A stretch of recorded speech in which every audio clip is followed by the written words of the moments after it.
Hello dear students, बहुत बहुत स्वागत है। आप देख रहे हैं कि आज हम जो है कक्षा 10वीं एमपी बोर्ड गणित के मॉडल पेपर अपन हल करने जा रहे हैं, जो कि माध्यमिक शिक्षा मंडल द्वारा एक मॉडल सेट तैयार किया गया है। ऐसे 4 सेट हैं, एक एक करके हम चारों सेट को समझेंगे, पढ़ेंगे और उससे हम ये देखने की कोशिश करेंगे कि किस क्वेश्चन को हम कितने अंक का है और कैसे उसको क्या करना है, अटेम्प्ट करना है। शुरुआत करते हैं। ऐसे 4 सेट हमको हल करना है। आप जानते हैं आपके गणित का पेपर जो है 75 नंबर का है, 25 का प्रोजेक्ट। तो 75 में से हम अधिकतम कैसे अर्जित करें, उसके लिए हम यहाँ बोर्ड पर देखेंगे, क्वेश्चन समझेंगे।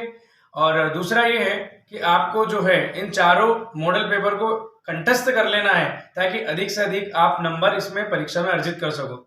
मेरा विश्वास ये है कि लगभग अधिकतम क्वेश्चन जो है इन मॉडल पेपर की मदद से मॉडल पेपर के जो क्वेश्चन है ये आपको सहायक होंगे, ताकि आप अपनी परीक्षा की तैयारी को अच्छे से कर पाओ और अच्छे नंबर गणित में आप अर्जित कर पाओ।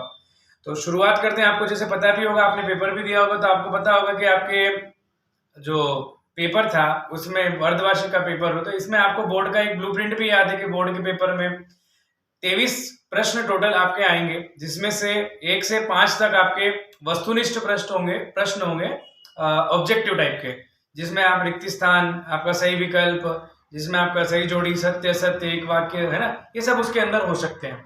ठीक है, तो हम कोशिश करते हैं एक एक क्वेश्चन को समझने की। सबसे पहले हम यहाँ से शुरुआत करते हैं। देखिए, हम सेट ए से शुरुआत कर रहे हैं। मैं चाहता हूं कि आप इस क्वेश्चन की तैयारी करें, इस सेट की तैयारी करें, अच्छे से इन क्वेश्चंस को प्रिपेयर करें और अपने एग्जाम्स में अच्छा स्कोर करें। साथ ही साथ चैनल को भी आप सब्सक्राइब कर दें, ताकि अगले सेट जो है अगले, और क्या हो सकता है कि इसी वीडियो के, इसी सेट के और भी वीडियोस आपको मिले, तो उसके लिए आप चैनल को सब्सक्राइब कर दें। ठीक है, अपने दोस्तों तक भी ये लिंक शेयर कर दें, ताकि ज्यादा से ज्यादा लोग इसका बेनिफिट ले सकें। ठीक है, हम शुरुआत करते हैं फर्स्ट मॉडल पेपर आप सभी के लिए। और फर्स्ट क्वेश्चन उसका आपको यहाँ दिखाई भी दे रहा होगा, मैंने लिख दिया। क्या है क्वेश्चन? सही विकल्प चुनिए। मतलब हमें 4 विकल्प में से एक विकल्प को सही चुनना है। ठीक है, तो क्वेश्चन पढ़ते हैं। मैं क्वेश्चन आपके सामने पढ़ देता हूं, आप भी उसको अनुमान लगाइएगा। क्वेश्चन लिखा है, 2 संख्याओं a तथा b इस प्रकार है कि उनका गुणा, 2 संख्या ए बी इस प्रकार की है कि उसका गुणा 64 है। कितना गुणा उसका? 64। और उसका एलसीएम जो है वो दे रखा है बेटा 16। क्या दे रखा है उसका एलसीएम? 16 दिया हुआ है। मतलब कुल मिला के बाद हम ये करें तो हमारे पास एलसीएम कितना आ रहा है? 16 आ रहा है। तो ए और बी 2 ऐसी संख्या है जिसका गुणा 64 है और जिसका एलसीएम कितना दे रखा है? 16। और हमें उसका एचसीएफ निकालना है, यानी महत्तम संभाववर्धक निकालना है। तो बड़ा सरल है। हम जानते हैं कि 2 संख्याओं का गुणा जो होता है बेटा, 2 संख्याओं का गुणा उनके एलसीएम और उनके एचसीएफ के गुणा के बराबर होता है। ये सूत्र हमको याद है, पार्ट 1 में पढ़ा। 2 संख्याओं का गुणा उनके एलसीएम के और एचसीएफ के गुणा के बराबर होता है। करना क्या है, हम बात करेंगे दोनों का गुणा कितना दे रखा है। स्पष्ट है, दोनों संख्याओं का गुणा दे रखा है 64। कितना दे रखा है? 64। और इसका लघुत्तम एलसीएम कितना दे रखा है आपको? 16। और इसका हमें क्या निकालना है? एचसीएफ निकालना। क्या निकालना बेटा? एचसीएफ। तो 64 बटा कितना करेंगे? 16 बराबर कितना आएगा? एचसीएफ आएगा। कितना आएगा? एचसीएफ। तो 16 के पढ़ने से 64 कट जाएगा, 16 चौक कितना आ जाएगा बेटा? 64 आ जाएगा। तो एचसीएफ जो होगा वो दोनों संख्याओं का कितना निकल जाएगा? 4। इस तरीके से ये हमारा ऑब्जेक्टिव जो है, इसका सही उत्तर कौन सा होगा? 4। ये हमारा पहला उत्तर जो है हमने कंप्लीट कर लिया है। अब हम चलते हैं दूसरे ऑब्जेक्टिव की तरफ और देखते हैं दूसरा ऑब्जेक्टिव जो हमारा है वो क्या होगा। देखिए, दूसरा प्रश्न जो है वो हमारा आ रहा है, यदि किसी द्विघात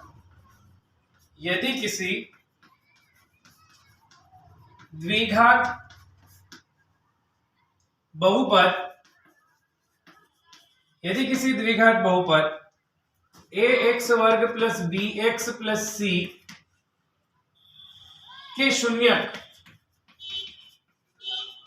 शून्यक अल्फा और बीटा हो तो अल्फा गुणित बीटा, अल्फा गुणित बीटा का मतलब क्या होता है? शून्यकों का गुणनफल। क्या होता है? शून्यकों का गुणनफल। अल्फा गुणित बीटा का मान होगा, अल्फा गुणित बीटा का मान होगा, इसके 4 ऑप्शन देखिए। पहला c बटा a, दूसरा b बटा c, तीसरा माइनस b बटा a, और चौथा ऑप्शन है आपका माइनस a बटा कितना है? c। आपको पता होना चाहिए कि द्विघात बहुपद जिसकी अधिकतम घात 2 हो द्विघात बहुपद होता है, जिसमें चर की अधिकतम घात 2 हो, पहली चीज। दूसरी चीज, अल्फा और बीटा, इसमें बहुत सारे प्रश्न आपने कर रखे होंगे कि शून्यकों का योगफल, तो डायरेक्ट इसको याद रखना चाहिए, शून्यकों का योगफल माइनस b बटा a होता है, और शून्यकों का गुणनफल जो होता है कितना होता है? c बटा a। तो किसके बारे में पूछा? गुणा के बारे में पूछा कि जोड़ के बारे में पूछा? तो उसने पूछा है शून्यकों का गुणनफल, तो ऑब्वियसली इसका उत्तर तुम्हारे सामने क्या लगाना चाहिए? c बटा a। लेकिन प्लस और माइनस में कंफ्यूज मत हो जाना, बहुत सारी बार मैंने देखा है कि बच्चे प्लस या माइनस में कंफ्यूज हो जाते हैं।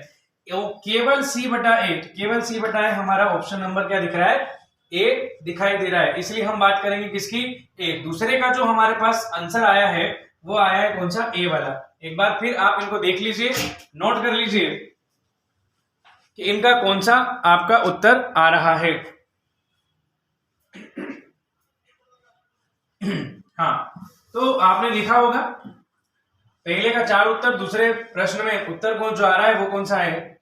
c बटा a।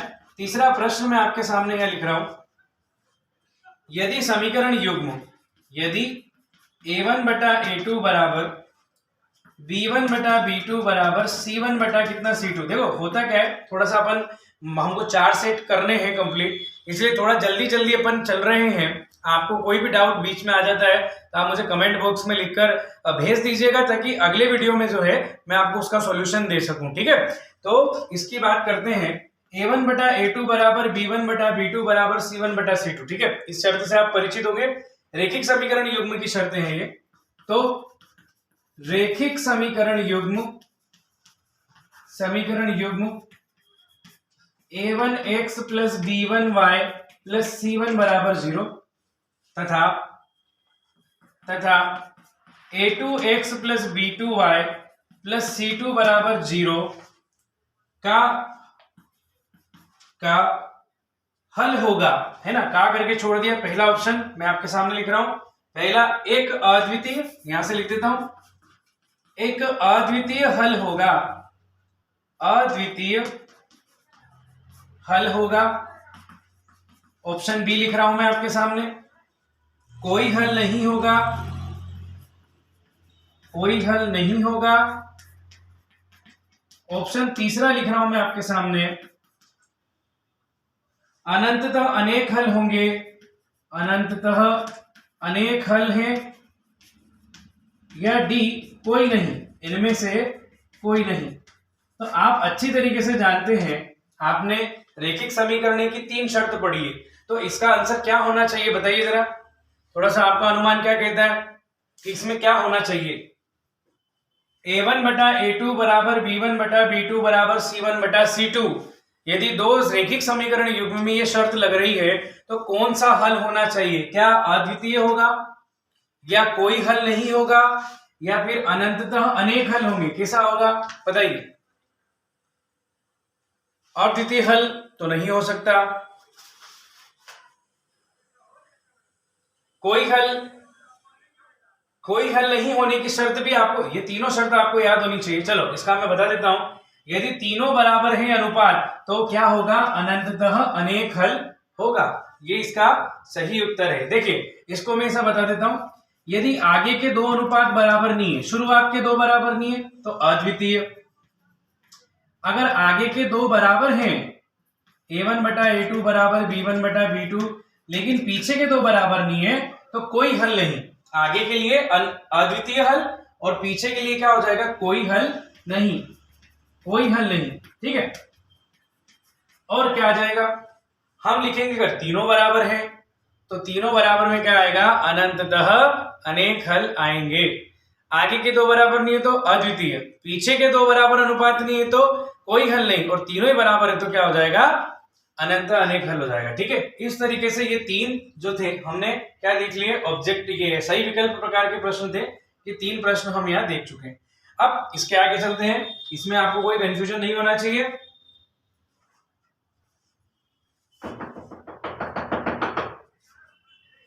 इसके बाद हम बात करते हैं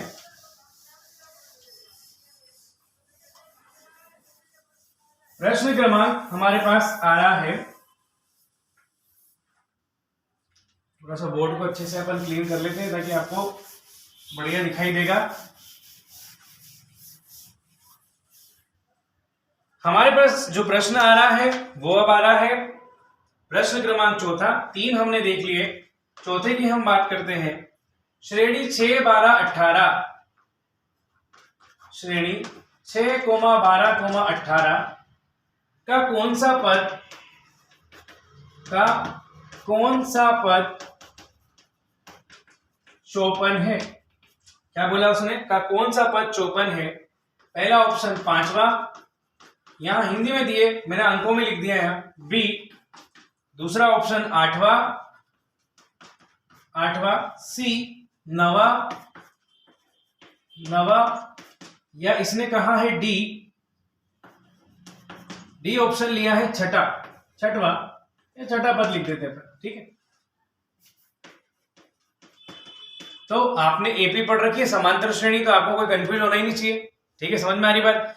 आपने समांतर श्रेणी पढ़ रखी है तो आपको कोई कंफ्यूजन नहीं होना चाहिए, क्योंकि आपको क्या पूछा उसने, श्रेणी 6, 12, 18 का कौन सा पद चौपन है। तो पहले आपको इसको हल करना आना चाहिए। माना कि एनवा पद, कैसे डायरेक्ट लिख देंगे, माना कि एनवा पद क्या है बेटा, चौपन है। मतलब स्पष्ट बात हो गई कि एन का मान आपने 54 बता दिया। फिर पहला पद हमको हल करने के लिए 6, सारवा अंतर, दूसरा पद में से दूसरे में से पहला घटा देंगे, 12 - 6, 12 में से 6 गया, कितना बच जाएगा 6। एनवे पद का सूत्र लगा देंगे, a + n - 1 गुणा कितना हो जाएगा d, ये हो जाएगा। एनवा 54, ए वाला कितना 6 प्लस हमको कुल पदों की संख्या यानी कि कौन से नंबर का पद वो निकालना, सारवंतर कितना हो गया 6, प्लस की संख्या इधर आएगी पक्षांतर पे, माइनस हो जाएगा, n - 1 गुणा कितना आ जाएगा 6। 54 में से 6 घटाइए तो कितना बच जाएगा, 14 में से 6 गई 8, ये 4, 48 बराबर n - 1 गुणा कितना हो जाएगा 6, ये गुणा में है, पक्षांतर पे भाग में आएगा, बराबर n - 1, तो 6 8 48, 8 बराबर n - 1 हो जाएगा, तो 8 + 1 बराबर n, तो in बराबर कितना हो जाएगा 9। तो हमको कौन सा पद है, ये 9वां पद है। कौन सा? इस श्रेणी का 54 कौन सा पद है, 9वां पद है। इस प्रकार से आप हल भी करके देखेंगे तो आपको और अच्छे से ये चीज समझ में आ जाएगी बेटा, है ना। इस श्रेणी का अब हमारे पास ये चौथा था। इसके बाद हम चलते हैं किसके पास, पांचवे के पास चलते हैं और देखते हैं कि हमारा पांचवा क्वेश्चन जो है बेटा वो क्या कहता है। पांचवा प्रश्न त्रिभुज एबीसी में आप चिंता मत करिए, देखिए विश्वास रखिए कि हम जितने भी सेट हल करेंगे उन सभी में से बोर्ड में अधिकतम प्रश्न बैठना निश्चित है। इसलिए तन मन धन से बिल्कुल दिमाग को एकाग्र करते हुए वीडियो देखते जाइए और भरोसा रखिए कि हाँ, हम जब जैसे ही सेट निपटाएंगे अच्छे से इसको हल कर लेंगे, तब हमें ये विश्वास हो जाएगा कि अब बोर्ड परीक्षा में हमें उत्तीर्ण होने से कोई नहीं रोक सकता। इस बात का विशेष रूप से ध्यान रखिएगा। तो इसी के साथ पांचवा प्रश्न, त्रिभुज एबीसी में क्या दे रखा बेटा, AB बराबर कितना दे रखा है, 6 करनी 3 सेंटीमीटर, एक भुजा दे रखी है AB। AC कितना दे रखा है, 12 सेंटीमीटर, ठीक है। और BC कितना दे रखा है, BC भी भुजा दे रखी है, और क्या दे रखा है 6 सेंटीमीटर। और पूछा कि कोण B का मान होगा, कोण B का मान होगा, ठीक है। अभी देखिए एक छोटा सा अपन त्रिभुज बना लेते हैं और उसमें समझते हैं यहाँ क्या क्या दे रखा है। एक अच्छा, इसमें पता कैसे चलेगा कि कौन सा त्रिभुज है। अपन सबसे पहले एक काम करें कि जब भी ऐसी 3 भुजा वाला प्रश्न आए तो पहले अपन पाइथागोरस वाले की बात करेंगे कि हो सकता है कि कहीं ना कहीं इसमें पाइथागोरस प्रमेय लग के, और ये पाइथागोरस प्रमेय किसमें लगती है बेटा, समकोण त्रिभुज में, ठीक है ना। तो इसको अपन हल करके देख लेते हैं। जैसे मान लीजिए कि मैं पहले मान लेता हूं कि समकोण त्रिभुज है, ये ए भुजा है, ये बी भुजा है और ये सी भुजा है, ठीक है ना। और यहां पर अगर अपन बात कर ले तो AC कितनी है 12, AB कितनी है 6 और AB 6 करनी 3 और एक और कौन सी है BC कितनी है 6। अब इसमें क्या लगा दीजिए आप, पाइथागोरस प्रमेय लगा दीजिए। पाइथागोरस कर्ण का वर्ग बराबर लंब का वर्ग प्लस क्या हो गया आधार का वर्ग। कर्ण कितनी दिख रही है 12, लंब कितना 6 करनी 3 और इसका वर्ग प्लस आधार कितना 6। 12 का वर्ग मतलब 12 का 12 में गुणा, 12 का 12 में कितना होता है बेटा 144 होता है। 12 का 12 में गुणा करोगे ना कितना आएगा उत्तर 144। अगर ये वेरीफाई हो गया, दोनों पक्ष बराबर आ गए, तो हम ये कहेंगे कोण बी कौन सा होगा बेटा समकोण होगा। 6 का 36, 6 का वर्ग 36, करनी से वर्ग कटेगा तो यहाँ क्या आ जाएगा 3 प्लस कितना आ जाएगा 6, 144 बराबर 3 छंग 18, 3 3 9 और 1 10 प्लस कितना आ जाएगा, सॉरी इधर मैंने वर्ग नहीं लगाया 6, तो 6 का कितना हो जाएगा 6 से 36 हो जाएगा 36, 144 बराबर जोड़िए 36 और 108 को जोड़िए कितना आता है 36 और 108, 36 और 8 44, 44 और 100 144, मतलब दोनों ही बराबर आ गए। दोनों ही बराबर आ गए मतलब कौन सा यहाँ पर जो हम बात करते हैं कौन सा त्रिभुज है, ये आपका समकोण त्रिभुज है। हालांकि मैंने ऑप्शन नहीं लिखे, लेकिन अपन ने पहले इसको सॉल्व कर लिया। अब इसके ऑप्शन में देखिए, इसके ऑप्शन में दे देता हूं आपको यहाँ पर, पहला 120 डिग्री कोण बी कितना होगा, दूसरा कितना होगा 60 डिग्री, सी यहाँ पर आ गया हमारे पास 90 डिग्री और डी जो है वो कितना आ गया हमारे पास 45 डिग्री। तो बिना संकोच के पाइथागोरस लग गई, पाइथागोरस समकोण में लगती है, इसका उत्तर आ जाएगा सी वाला 90 डिग्री आ जाएगा। ठीक है, नोट कर लीजिएगा इसको, कोई डाउट वाली बात नहीं है। त्रिभुज बनाया, 3 भुजा बनाई और पाइथागोरस वेरीफाई होगी तो बी कोण जो होगा तो समकोण निकल जाएगा। अब हम बात करते हैं हमारे पास पांचवा, यहां पर प्रश्न आ रहा है पांचवा प्रश्न कहता है दो बिंदुओं के पांचवा हमारा हो गया था ये वाला, छठा प्रश्न हम ले रहे हैं। छठा प्रश्न, छठे में दो बिंदुओं के बीच दूरी का सूत्र है ना, दूरी का सूत्र, और एक बिंदु ए x1 y1 दे दिया और दूसरा बिंदु कौन सा दे दिया x2 y2 दे दिया। मैंने प्रश्न ये लिख दिया, एक बिंदु ए है और एक बिंदु बी है, इसके बीच दूरी, इसका पहला ऑप्शन मैं आपके सामने लिख रहा हूं, ए बी के बीच दूरी करनी में x2 माइनस x1 का वर्ग प्लस कितना आ जाएगा y2 माइनस कितना y1 का वर्ग आ जाएगा। ठीक है, बी दूसरी बात हम कर रहे हैं, x2 प्लस कितना x1 का क्या हो जाएगा वर्ग प्लस कितना हो गया y2 प्लस कितना आ जाएगा y1 और क्या हो जाएगा वर्ग। ठीक है, फिर AB बराबर अंडर रूट, ये तीसरा आपके पास ऑप्शन है, करनी में x2 माइनस x1 का क्या आ जाएगा वर्ग आ जाएगा प्लस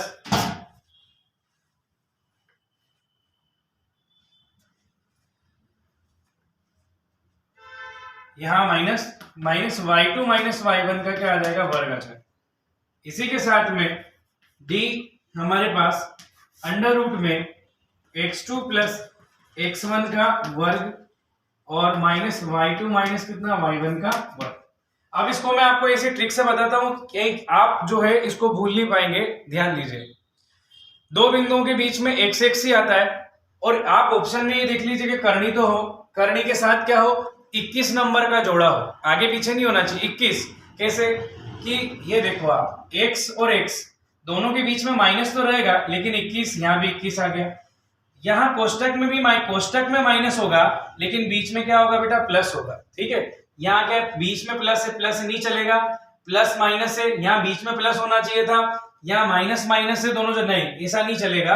क्या चलेगा आपको मैं बता देता हूं, कोष्टक तो माइनस का हो और बीच में क्या हो प्लस हो और y2 माइनस y1 हो और इसका होल स्क्वायर हो, तो इसका ऑप्शन कौन सा आ गया बेटा, यहाँ पर आ जाएगा ये। बीच में प्लस देख लिया, दोनों कोष्टक में क्या होना माइनस और 21 वाले होना, 21 मतलब x2 minus x1 y2 minus y1 का वर्ग होना। तो इस तरीके से हमने क्या किया, पहला प्रश्न जो है कंप्लीट कर लिया है, पहला कौन सा सही विकल्प वाला। ठीक है, अब हम चलते हैं किसकी ओर, दूसरा प्रश्न हमारा आ रहा है रिक्त स्थान, उसको भी अपन यहाँ पर क्या कर लेते हैं, कंप्लीट कर लेते हैं। ठीक है, तो आपको इन चारों, इस 6 जो आपको मैंने हल करवाए हैं, इन सभी को एक बार और हल करना है। ठीक है, इसके बाद अपन कर लेते हैं रिक्त स्थान।